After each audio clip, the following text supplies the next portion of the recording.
Hey guys, how's it going? Welcome back. Well, Mac OS Ventura 13.3 is out, as well as the new iPad iOS 16 and your watch OS, you know, all that jazz, right? And our phone stuff.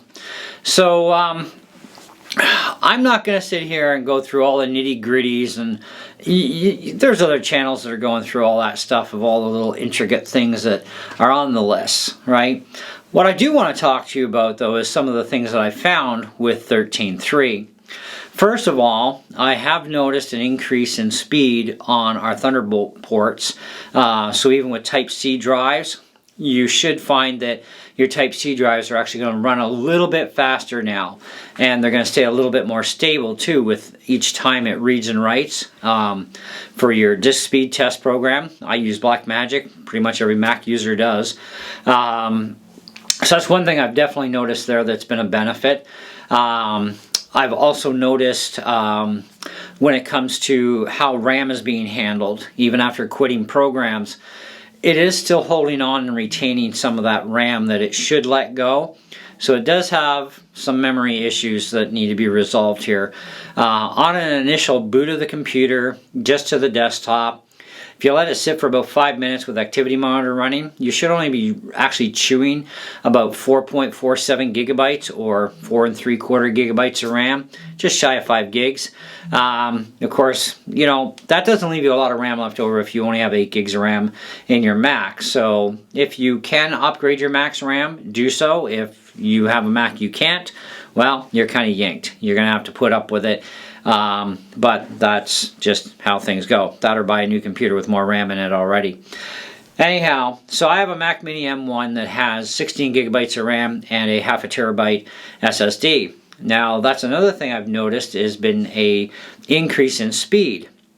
I have not really any problems getting to about 3,500 on the right side, and really dead on to that 3,000.64 megabit per second read speed. So that has actually improved. Okay, so we have seen some improvements there in speed accessing on the drive. So the update has done a few interesting things with the computer. The other thing is I did run a new Cinebench test, which I want to discuss as well. And I put my book here someplace, obviously, but where we don't... Oh, there it is. Okay, so my original score with my particular Mac Mini, it was sitting at 7837 multi-core. It is now at 7869. That's a substantial increase. Even though it doesn't sound like it, it's not a lot of points, it's enough. Okay, single core. Now that was just not as great of an increase. It was 1518 on single core, is now 1521. So if you can take the time to do a comparison with a video that you're about to edit and render and export, check how long it takes to be all done and complete under the previous version of Mac OS 13, and then retest the exact same file, same setup, same everything under 13.3 and see if you've actually gained some extra time. In other words, taking you less time, and if so, by how much. And feel free to let us know in the comments below if you did notice a difference at all. So you might want to run a stopwatch on your phone or something to time it all so you can get the timing down really good. Because I can tell you this, a faster SSD drive will definitely get the jobs done faster. That is one thing I noticed. I bought this, it's called a Kingston KC3000. This is a PCIe 4.0 NVMe M.2. It's 1 terabyte. It's rated for 7,000 megabits per second read and write, and it is very shy of just hitting that 7,000 read and write mark. and I threw that drive actually into the PCI 4.0 port drive slot inside my gamer system, and then I took the 500 that was there, which was a Western Digital 3500 by 3000, and I moved it to the PCIe 3.0 only slot, recloned the drive to the new one, and of course then I wiped out that 500 after, and doing the speed check, that was phenomenal. Then I tested a file that before was actually, my computer was about 4 minutes slower than my Mac. It is now only 12 seconds behind my Mac. So it's only 12 seconds slower. So it's almost on par with my Mac Mini. And that's just by this simple drive swap in. Okay, now the advantage of PCs, of course, is the majority of them out there, even on laptops, you can easily upgrade things like RAM and drive space. And I'm running 32 gigabytes of RAM in my computer, etc.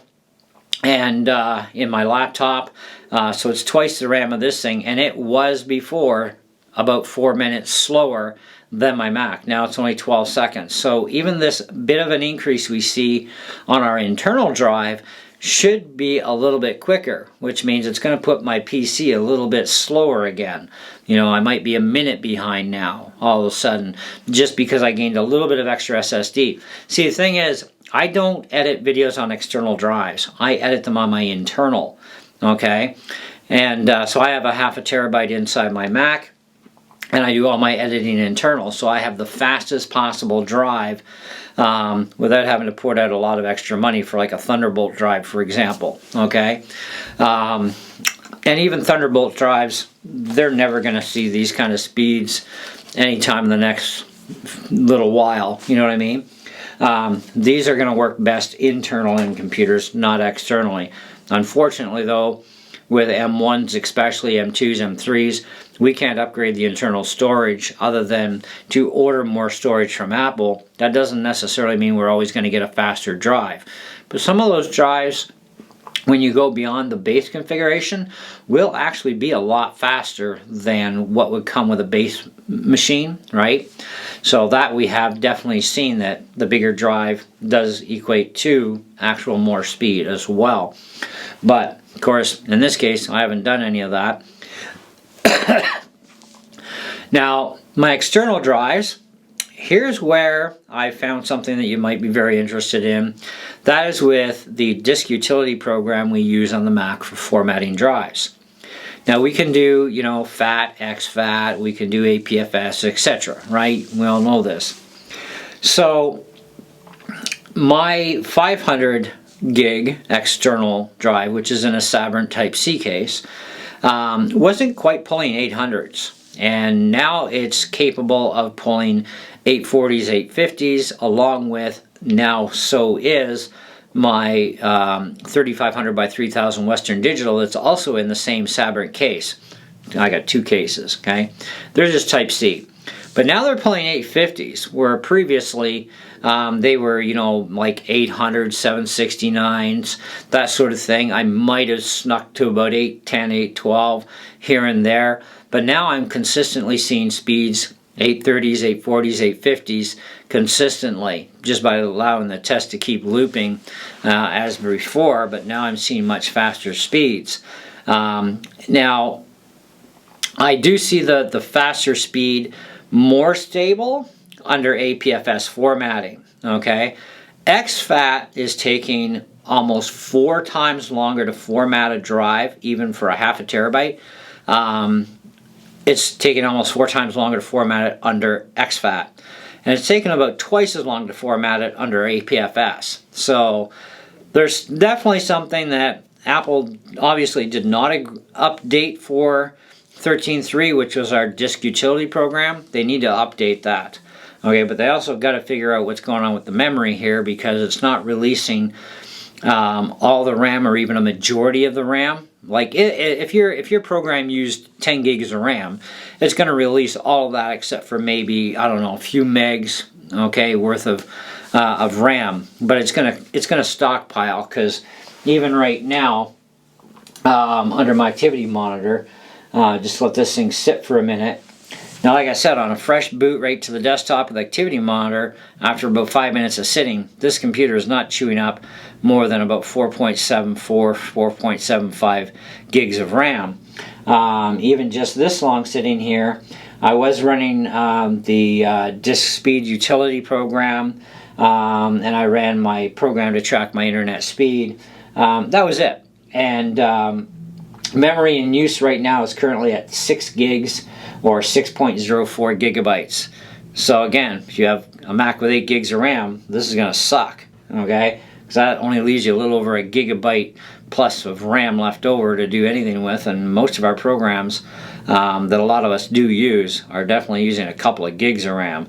So yeah, no Minecraft for you unless you're going to play it all off of swap, because that's where you're going to be sitting at.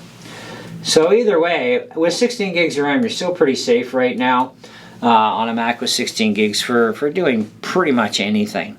And if you do happen to go into swap, you're going to go into it. I mean, you know, the M1's are first releases, so your Air, your Mini, your iMac, your MacBook Pro with Touch Bar or MacBook Pro M1, these were all stopped at 16 gigs of RAM and 2 terabyte drives. Now things, of course, have changed with the 14 and 16-inch MacBooks. Of course, that was a big upgrade difference. I still would love to get my hands on one of those. I would trade my Mac Mini in for one, but I don't have the extra money. Either way, the Mac Studio is another machine that can go to a lot of extra RAM, more processors, etc. Okay, so we're going to see advantages being taken all across the board, M1, M2, M3, with the new 13.3 update, but we're also going to see the drawback of how exFAT is handling things. Because even when I first tested my 500, still under exFAT, it was barely even crawling like 20-30 megabits. And I'm like, what's going on here? And then all of a sudden it just shot up. Like, it was like, huh? This is not a spin drive, man. This is SSD. You know what I mean? And then I thought, okay, well, let's stop the test, restart it, and everything seemed to be okay. But we were still a little shy on speeds. So that's when I reformat under APFS. And yeah, I'm popping like 840s, 850s without a problem. So I'm doing even better than I did before. But the formatting time does take a lot longer. Apple needs to address that, as well as this memory issue where it's holding on too much extra RAM. And besides, the speed test program by Okla doesn't use squat for RAM really, and neither does disk speed really. That utility from Blackmagic doesn't really use a ton of RAM, so why have I compiled so much? That we don't know. So there are still some bugs that need to be worked out, and we expect that, or at least we should expect, we're always going to see some bugs showing up here and there. Even with every new Mac OS update, yeah, some things get fixed, other things get screwed up. Some things get screwed up even worse, and then they got to fix all that again. And you know, it's like a vicious cycle, right? Windows is no stranger to that either. But yeah, right now I just got another 7 minutes to copy and back up a drive, and then I'm going to redo my 1 terabyte external into APFS, because APFS seems to be better. I'm almost wondering if Apple's trying to phase out exFAT because of it taking so long to format, and because the speeds are a little on the erratic side, and they're not really that great. I mean, they're okay. I mean, they're kind of around what we expect, but we should be getting a little bit more, and we actually do under APFS for sure. But it shouldn't take this freaking long to reformat even a drive that was under exFAT. It shouldn't take that long to reformat it again. And it's like you're sitting there for about 3 minutes waiting for this thing to format, and it's like, what is going on? Like, this is unheard of. You know, I've done it faster than that, like even on a bigger drive. So, not sure about that part. So, anyway, there are a lot of new features, new securities in the OS, that sort of thing. I mean, you guys can check out all those other videos. I wanted to touch base on things that I've found that are going on here right now, and some of the things that I feel are benefits, and some things, well, probably not so beneficial actually. But to each their own. Let me know what you guys think in the comments below. Let me know if you're experiencing any issues with anything, so that we can compile a list for other people to look for. Because it may affect this Mac, but it may not affect a different Mac. That's the thing. It's kind of a hard thing to say. you know, like all the minis will be in the same boat, should, theoretically, okay? But MacBook Air is not a mini, so there may be some things going on with that that aren't going on with the mini and vice versa, who knows. So let us know in the comments below what's happening for you, and do try formatting your drives under exFAT as well as APFS, and time them out and see how long it takes, and because I'm sure you'll remember by now how long it should take, and just time it out and see how long it's actually taking. But it is taking much longer, which to me is kind of unacceptable, to be honest. It shouldn't take that long because it never did before, so I'm not sure what's happening. But anyway, that's about all I got for you, so thanks for watching, and we'll definitely be sure to catch you guys on the next one. And if I do have anything else to report, I definitely will. I still have a lot to go through yet, but I thought let's start with this and do one video for sure. So alright, see ya.